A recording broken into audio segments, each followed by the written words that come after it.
পৌষ মেলায় দুর্নীতির প্রতিবাদে বলাকা গেটে ব্যবসায়ীদের বিক্ষোভ, উপাচার্যকে স্মারকলিপি। কবিগুরু রবীন্দ্রনাথ ঠাকুরের শান্তিনিকেতন পৌষ মেলায় দুর্নীতিমুক্ত স্বচ্ছ ভাবমূর্তি ফিরিয়ে আনার দাবিতে বিশ্বভারতীর উপাচার্য দপ্তরের সামনে বলাকা গেটে বিক্ষোভ।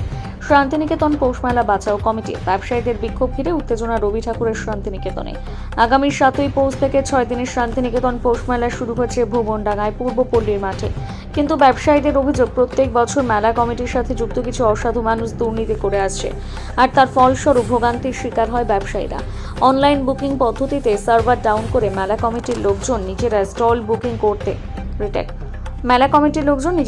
বুকিং করে, পরে সেই জায়গায় অতিরিক্ত দামে বিক্রি করে। মেলায় এক প্রকার তোলাবাজি চলে। স্বাভাবিকভাবে শান্তিনিকেতন পৌষ মেলায় স্বচ্ছ ভাবমূর্তির স্বজন পোষণ দুর্নীতি আটকাতে এবার পথে শান্তিনিকেতন পৌষ মেলা বাঁচাও কমিটি।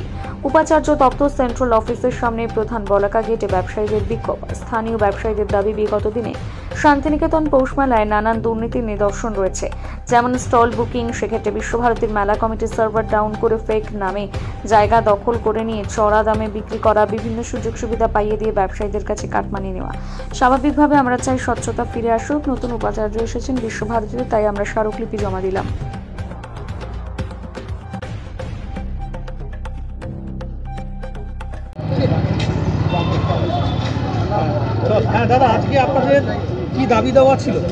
আমাদের দাবি দেওয়ার মধ্যে প্রথম যে জিনিসটা হচ্ছে, আপনাদের মাধ্যমেই জানতে পেরেছিলাম যে এদের একটা কনস্পিরেসি চলছে।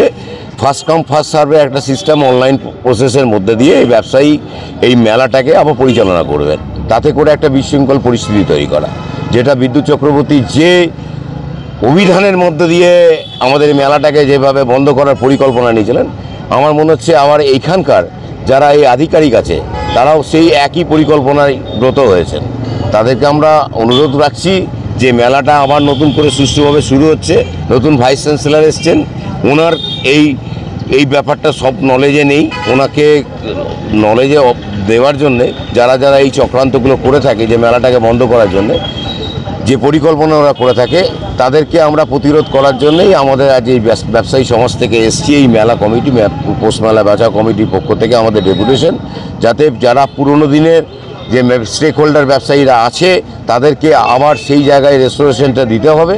তাদেরকে যদি না দেওয়া হয় তাহলে আমরা এই মেলাতে কোনো অবস্থাতেই মেলা পরিচালনা করতে দেবো না তাদেরকে, এবং নতুন করে ভাবতে হবে যে মেলা কিভাবে সংগঠিত হবে। আমাদের খুব দরকার আছে এখানে যে এত নোংরামি হয়, এত দালালি চক্র চলে, সেই দালাল চক্রটাকে এই অনলাইন প্রসেসের মাধ্যমে আরও সহজ করে ফেলেছেন ওনারা।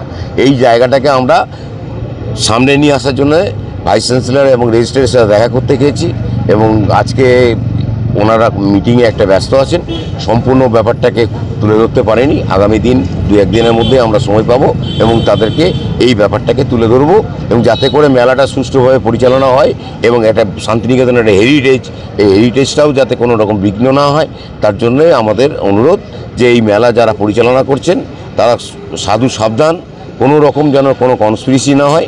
আমরা ব্যবসায়ী সমাজ আমাদের সমস্ত ব্যবসায়ীদের পাশে আছি, যাতে কোনো রকম তাদের ওপর কোনো টর্চার না হয়, সেই জন্যে আজকে এই আশা।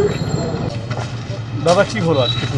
দেখুন, আমরা আজকে আমাদের বিশ্বভারতী রেজিস্ট্রারকে এবং ভিসিকে আমরা ডেপুটেশন দিলাম।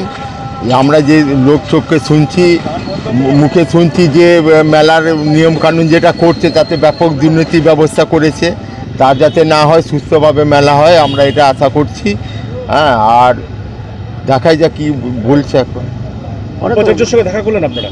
ওখানে উপাচার্য, ওখানে রেজিস্ট্রারকে আমরা দিলাম ডেপুটেশন। ওরা বলতে দেখছি আমরা কথা বলবো, আলোচনা করে বলবো। কি দাবি রেখেছিলেন? আমাদের দাবি হচ্ছে বিগত মেলাতে ব্যাপক দুর্নীতি করেছে কিছু কর্মচারী, এবারেও দেখছি ওদেরকেই ওই দায়িত্ব দেওয়া হয়েছে যাতে আরও ব্যাপক দুর্নীতি করতে পারে।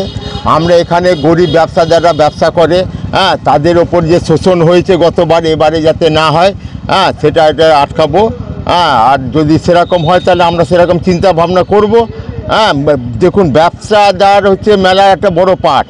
এদেরকে আলোচনা না করে যা খুশি সিদ্ধান্ত নিচ্ছেন, এরা শুনছি নাকি রেন্ট বাড়াবেন, হ্যাঁ, এবং পুরনো যারা তাদেরকে মানে পাওয়া যাবে না, যে আগে আসবে তারা পাবে, হ্যাঁ, পুরনো রসিদ এলাও নাই, হ্যাঁ, এগুলো নিয়ম কানুন করছেন দুর্নীতি করার জন্য আরও ব্যাপক হারে। তাই এটা আমরা প্রতিরোধ করবো। আর মেলাতে বড় ভূমিকা ব্যবসাদারদের থাকে। আর ব্যবসাদার যারা আছে খুব গরিব ব্যবসাদার ব্যবসা করে এখানে, তাদেরকে শোষণ করার চেষ্টা করছে বিশ্ববাসী কিছু কর্মচারী। এটার জন্য আমরা যা করা হয় করব। আর বলতে কি কথা হলো উপাচার্য স্যার উনি ব্যস্ত ছিলেন, কথা হয়নি কো, ওনাকে আমরা ডেপুটেশনটা দিয়ে এলাম আর কি। এরপর আমরা চাই সুস্থভাবে সরলভাবে যাতে স্টল বন্টন হয়, দুর্নীতি একদম যাতে না হয়, আর দুর্নীতি হয় তাহলে আমরা কঠোর ব্যবস্থা নেব, এটা আমরা বলে দিয়ে এলাম বিশ্বভারতী। শরীর খারাপ। আমরা আমাদের পৌষমেলা সংক্রান্ত বিগত পৌষমেলা নিয়ে যে দুর্নীতি যেটা হয়েছে, মূল কথাই হচ্ছে যে দুর্নীতিমুক্ত এই পৌষমেলা 2025 সাল যাতে হয়, সেটাই আমাদের মাননীয় উপাচার্যকে এবং মাননীয় কর্মসচিবকে আমরা জানিয়ে মানে আমাদের ডেপুটেশন দিলাম। এবার ওনারা সদর্থক আলাপ আলোচনা করে দেখুন কিভাবে কি এইটাকে স্বচ্ছতা আনা যায়। কোন কোন বিষয়গুলো আপনারা তুলে ধরলেন উপাচার্যের কাছে? আমাদের বক্তব্য আমাদের ডেপুটেশনেই এখানে করা আছে। প্রথমেই ছিল পৌষমেলার জায়গা বন্টন রেন্ট যে কালেকশন হয়, ব্যাপক দুর্নীতি যেটা হয়, সেটাতে স্বচ্ছতা আনতে হবে। আর 2024 সালে যারা পৌষমেলার বুকিং করেছিল স্টল বুকিং, সেই স্টল বুকিং অনুসারে অগ্রাধিকার পুরনো রসিদ অনুযায়ী করা হয়, সেটার জন্য একটা আবেদন করেছি। ডোকরা শিল্পীদের বিশেষ করে তাদের একবারে খুব তারা অসহায়, তাদের যেন কোনোভাবে রেন্ট না নেওয়া হয়, গত বছর যেটা নেওয়া হয়েছিল সেটা যেন বাতিল করা হয়, এইটা আমরা দাবি রেখেছি। আর গত বছরে যা মূল্য নির্ধারণ করা ছিল সেই মূল্যটাই যাতে থাকে সেটাও আমরা দাবি রেখেছি। আর সর্বব্যাপী পৌষমেলার পুরো যে এরিয়াটা যেটা ম্যাপের মধ্যে এনক্লোজড করা আছে, তার বহির্ভূত জায়গা কিছু অসাধু বিশ্বভারতীর কর্মী তারা বিক্রি করে দেন, সেইটা বিশ্বভারতীর রসিদে কিংবা ট্রাস্টের রসিদে আসে না, সেইটাকে কিন্তু এবার রসিদ মাফিক সেই জায়গার বন্টন ব্যবস্থাতে যাতে কালেকশন হয়, সেটার একটা আমরা দাবি জানিয়েছি।